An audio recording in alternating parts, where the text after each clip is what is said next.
పొగరు తలకెక్కితే ఆట అటకెక్కుతుంది. టెస్ట్ క్రికెట్లో టీమిండియా వరుస ఫెయిల్యూర్స్ చూశాక ఇది మన టీమేనా అనే డౌట్ వస్తుంది. కానీ మీకు ఆ డౌట్ అక్కర్లేదు. మనం పోటుగాళ్లుగా భావించే ఆటగాళ్లు వీళ్ళే. కానీ ఆట మర్చిపోయి చాలా కాలమవుతోంది. ఓటమిని అలవాటు చేసుకొని ఎన్నో రోజులవుతోంది. అందుకే ఆటతో పాటు జట్టుని కూడా పడుకోబెట్టేస్తున్నారు. గేమ్లో టీమున్నా టీంలో ఫామ్ లేదు. అందుకే డౌన్ఫాల్ కంటిన్యూ అవుతోంది. ప్రతిసారి భారత్ పరుగు పోతోంది.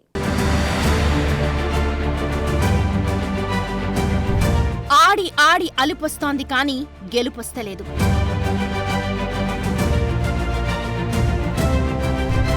ఓడి ఓడి తెలిసొస్తోంది కానీ కలిసొస్తలేదు.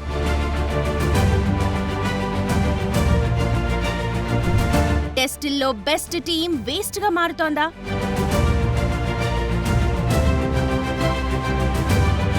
సౌత్ ఆఫ్రికా టెస్ట్ సిరీస్ లో ఇండియా వైట్ వాష్ అయ్యాక రైజ్ అవుతున్న డౌట్స్ ఇవి. ఒకప్పుడు టీమిండియాని సొంత గడ్డపై ఓడించడం దాదాపు అసాధ్యమన్న టాక్ ఉండేది. కానీ ఇప్పుడు మనోళ్ల ఆట తీరు, వరుస ఓటములు చూశాక ఇప్పుడు ఎలాంటి టీమైనా సరే ఇండియాని ఇండియాలో ఈజీగా ఓడించగలదు అని సెటైర్లు వినిపిస్తున్నాయి. వరల్డ్ టెస్ట్ ఛాంపియన్షిప్ లేటెస్ట్ సైకిల్లో భాగంగా సౌత్ ఆఫ్రికాతో జరిగిన 2 టెస్ట్ల సిరీస్ లో టీమిండియా ఘోరంగా ఓడిపోవడాన్ని భారత క్రికెట్ లవర్స్ జీర్ణించుకోలేకపోతున్నారు. కనీసం పోరాడకుండా, ఏమాత్రం ఫైట్ ఇవ్వకుండా అలా ప్రత్యర్థికి లొంగిపోవడాన్ని తట్టుకోలేకపోతున్నారు. ముఖ్యంగా సొంత గడ్డపైనే ఇంత భారీ ఓటమిని మూటగట్టుకోవడం అభిమానుల్ని మరింత కుంగతీస్తోంది.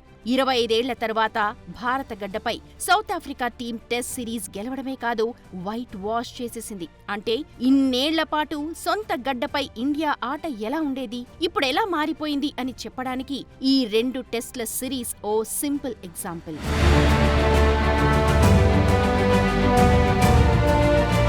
టీమిండియా ఓటమిపై క్రికెట్ ఫ్యాన్స్ మండిపడుతున్నారు. సోషల్ మీడియాలో ఓ రేంజ్లో ట్రోల్ చేస్తున్నారు. ఈ రోజుతో ఇండియన్ టెస్ట్ క్రికెట్ చనిపోయింది అంటూ కాస్త ఘాటుగానే రియాక్ట్ అవుతున్నారు.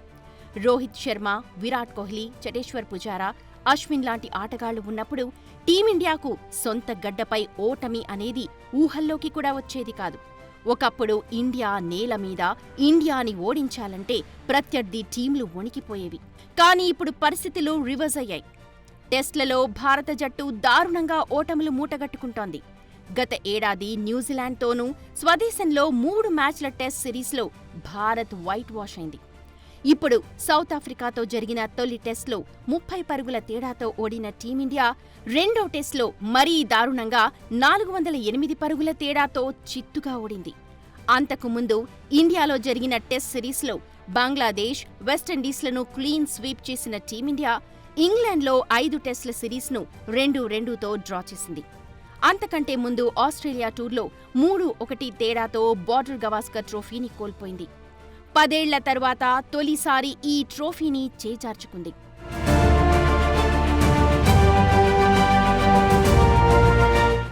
విదేశీ టీంలు ఎప్పుడు ఇండియాకొచ్చినా అది ఎంత పెద్ద జట్టైనా వైట్ వాష్ చేయడం టీమిండియాకు ఓ ఆనవాయితీగా ఉండేది. అప్పుడు జీరోలుగా వాళ్లు మిగిలితే హీరోలుగా మన ప్లేయర్లు కనిపించేవారు. కానీ ఇప్పుడు ఆ పరిస్థితి లేదు. అన్ని రకాలుగా, అన్ని ఫార్మాట్లలో టీమిండియా ఫెయిల్ అవుతోంది. టెస్ట్లలో ఎంత ఓపిగ్గా ఆడితే అంత ఎక్కువగా విజయావకాశాలు ఉంటాయి.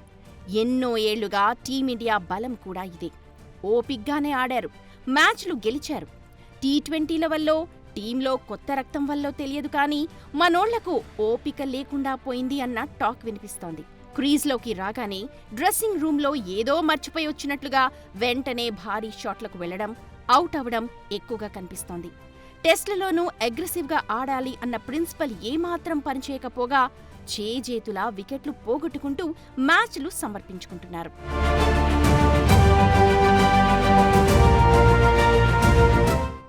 క్రికెట్లో మిగతా ఫార్మాట్లతో పోలిస్తే టెస్ట్లలో ఉన్న ఫ్లెక్సిబిలిటీ మరే దాంట్లోనూ ఉండదు. ఒక ఇన్నింగ్స్లో సరిగ్గా పర్ఫామ్ చేయకపోతే మరో ఇన్నింగ్స్లో అద్భుతమైన ఫామ్ కనబరిచే అవకాశం ఉంటుంది. ఆ పక్కగా వెళ్లే గెలుపుని కూడా మళ్లీ మన పక్కకి లాగేసే ఛాన్స్ ఉంటుంది. ఇప్పుడు టీమిండియాలో మిస్ అయిందిదే. కొందరు ప్లేయర్లు 2 ఇన్నింగ్స్లో ఫెయిల్ అవుతున్నారు. నిలకడ కొనసాగించలేక, స్థాయికి తగ్గ ప్రదర్శన ఇవ్వలేక టీంకు భారంగా మారుతున్నారు. పిచ్ కండిషన్ ఏంటి, దానికి తగ్గట్లుగా టీంలోకి ఎవరిని తీసుకోవాలి, ప్రత్యర్థి టీంలో బాగా ఆడేవాళ్లు ఎవరు, వాళ్ళని కట్టడి చేసేందుకు ఏం చేయాలి లాంటి ప్లానింగ్ ఇండియాలో జరుగుతున్న దాఖలాలే కనిపించటం లేదు. వరుస ఓటములే టీంలో ఎలాంటి గేమ్ ప్లాన్ లేదు అన్న విషయాన్ని క్లియర్ చేస్తోంది.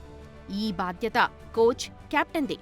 ఇద్దరిలో ఎవరు తప్పు చేస్తున్నారో తెలియదు కానీ సరైన అవగాహన లేక, ఆట తీరు మార్చుకోక సొంత గడ్డపైనే సిరీస్లు ఓడిపోయే స్థితికి దిగజారింది టీమిండియా ప్రదర్శన.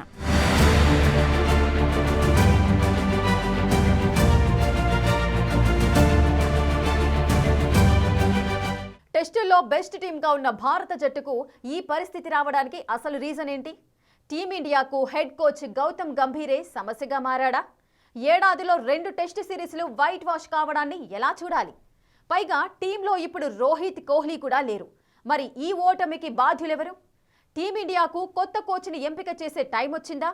అసలు గంభీర్ ఇప్పుడేమంటున్నాడు?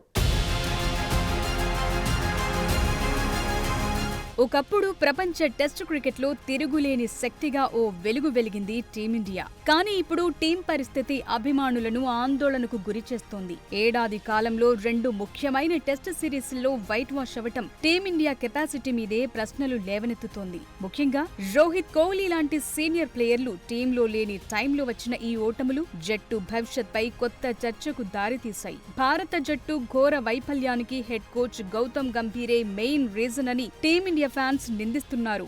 ఇండియన్ టెస్ట్ క్రికెట్ ని భ్రష్టు పట్టించాడని ఫైర్ అవుతున్నారు. టీమిండియా వరుస ఓటములతో గంభీర్ పై విమర్శల వర్షం కురుస్తోంది. స్పిన్ దిగ్గజం రవిచంద్రన్ అశ్విన్, లెజెండరీ బ్యాటర్లు విరాట్ కోహ్లీ, రోహిత్ శర్మను పొమ్మనలేక పొగబెట్టాడని, బ్యాటింగ్ ఆర్డర్లోనూ పిచ్చి ప్రయోగాలతో భారత జట్టు ఘోర పరాభవానికి కారణమయ్యాడని అభిమానులు మండిపడుతున్నారు. ఆల్రౌండర్లంటూ జట్టులోకి తీసుకున్న ప్లేయర్లని కూడా సరిగ్గా వాడుకోలేదంటున్నారు. ఇకనైనా గంభీర్ ని కోచ్గా తొలగించాలని సోషల్ మీడియాలో డిమాండ్ చేస్తున్నారు.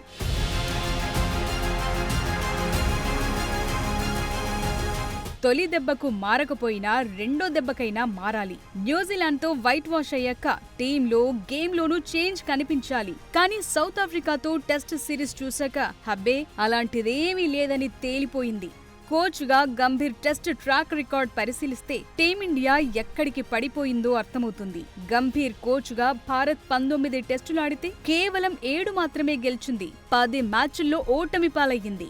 మరో 2 టెస్టులు డ్రాగా ముగిశాయి. పైగా వైట్ వాష్లు బోనస్. అందుకే ఫ్యాన్స్ ఇంత ఫైర్ అవుతున్నారు.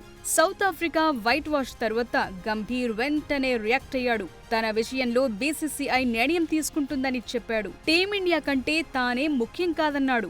ఇప్పుడంతా తననే విమర్శిస్తారని, తాను మాత్రం వ్యక్తిగతంగా ఎవరిని నిందించనని చెప్పాడు. అయితే తాను కోచ్గా ఉన్నప్పుడే ఇంగ్లండ్లో టీమిండియా టెస్ట్ సిరీస్ సమం చేసిందన్నాడు. ఛాంపియన్స్ ట్రోఫీతో పాటు ఆసియా కప్ కూడా గెలిచిందని గుర్తు చేశాడు. టీం ఇంకా నేర్చుకునే దశలోనే ఉందని, ఏదేమైనా కోచ్గా తన బాధ్యత కూడా ఉంటుందన్నాడు.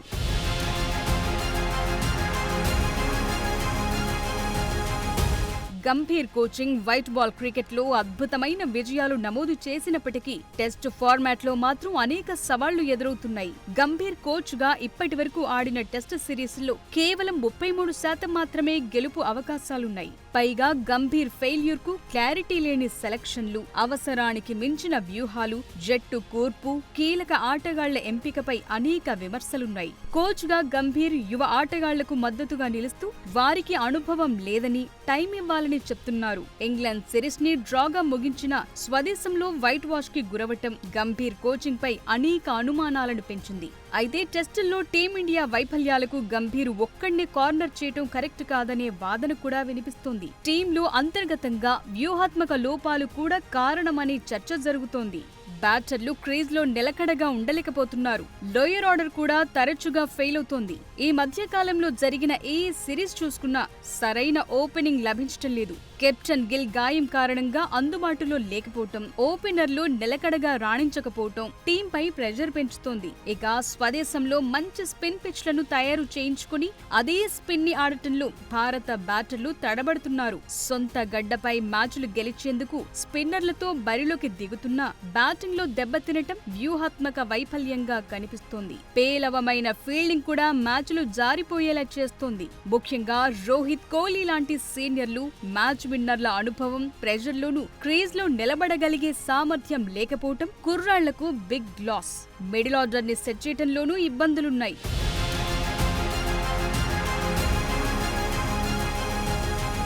టెస్ట్ క్రికెట్లో టీమిండియా ప్రదర్శనపై తీవ్ర విమర్శలు వస్తున్న క్రమంలో బీసీసీఐ దీన్ని సీరియస్ గా తీసుకోవాల్సిన అవసరం ఆసన్నమైందనే చర్చ మొదలైంది. కోచ్ గంభీర్ వైట్ బాల్ క్రికెట్లో రాణిస్తున్నా టెస్ట్ ఫార్మాట్ లో టీంని ట్రాక్ లోకి తీసుకురావటానికి టెస్ట్ క్రికెట్లో అపారమైన అనుభవమున్న వారిని స్పెషల్ కోచ్ గా నియమించాలనే సూచనలు వినిపిస్తున్నాయి. అయితే వెంటనే కోచ్ ను మార్చడం కంటే గంభీర్ కు ఇంకొంత టైం ఇస్తే బెటర్ అని కూడా అంటున్నారు. అప్పటికి పరిస్థితులు మరింత దిగజారితే టెస్ట్ ఫార్మాట్ కు కొత్త కోచ్ ని నియమించడంపై ఫోకస్ పెట్టాలంటున్నారు. ఏదేమైనా ఈ టెస్ట్ క్రైసిస్ టీమిండియాకు ఓ గుణపాఠం కావాలి.